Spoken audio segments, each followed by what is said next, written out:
Please subscribe and don't forget to press the bell icon to get notified whenever we upload a new video.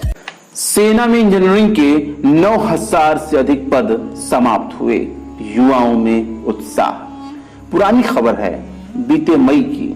यह खबर हमें सरकारी नौकरी को लेकर के युवाओं के दृष्टिकोण में आ रहे बदलाव को समझाने का मौका देती है। ये नजरिया बदलने का वक्त है। सरकार ही बदलने की तरफ धकेल रही है और उसे सफलता भी मिल रही है। जिस तरह से रेलवे ने इस साल के लिए भर्तियां बंद कर दी और कोई हलचल नहीं हुआ, इससे विपक्ष को संकेत मिल जाना चाहिए रोजगार राजनीतिक मुद्दा नहीं रहा। बिहार का चुनाव साबित कर देगा, जहां बेरोजगारी काफी है मगर सफलता सत्ताधारी गठबंधन को ही मिलेगी।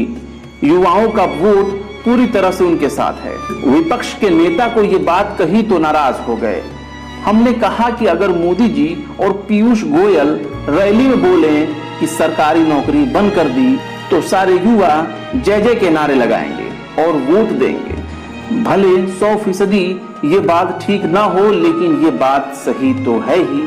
विपक्ष को अगर कोई काम नहीं है तो रोजगार के मुद्दे उठाता, लेकिन उस मुद्दे के सहारे ये युवाओं का विश्वास पालेगा, मुझे थोड़ा कम यकीन है। पाले तो उसमें उसकी किस्मत। 2019 का चुनाव आते ही मोदी सरकार नौकरियों को लेकर के अपनी नीतियां स्पष्ट करने लगी थी। चुनाव जाने से पहले नौकरियों का सैंपल जमा करने का सर्वे समाप्त कर दिया गया। आज तक डेटा का नया सिस्टम नहीं आया। चुनाव खत्म होते ही भर्ती परीक्षाएं पूरी नहीं की गई। लोको पायलट की सारी ज्वाइनिंग नहीं हुई। एसएससी की परीक्षाओं के नतीजे और ज्वाइनिंग अटक गए। अब सरकार ने ऐलानिया तौर पर कह दिया कि इस साल रेलवे की भर्ती नहीं होगी। अगले का किसे पता।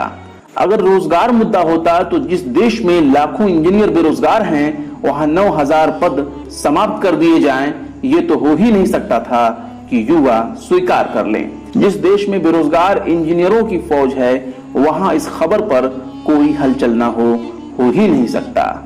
इसका मतलब क्या है? युवा सरकार से नौकरी की उम्मीद नहीं करते, नौकरी प्राइवेट में भी नहीं है, ये बात जानते हैं।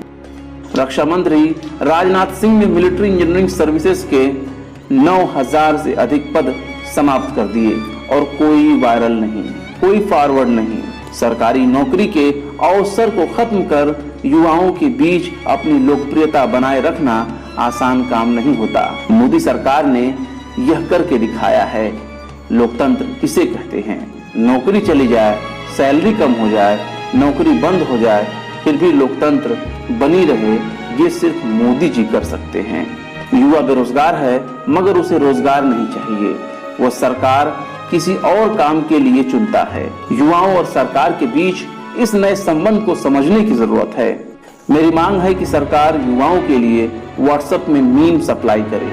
मोदी मीडिया और मीम की लत के कारण युवा कभी नौकरी नहीं मांगेंगे, उन्हें नौकरी चाहिए ही नहीं।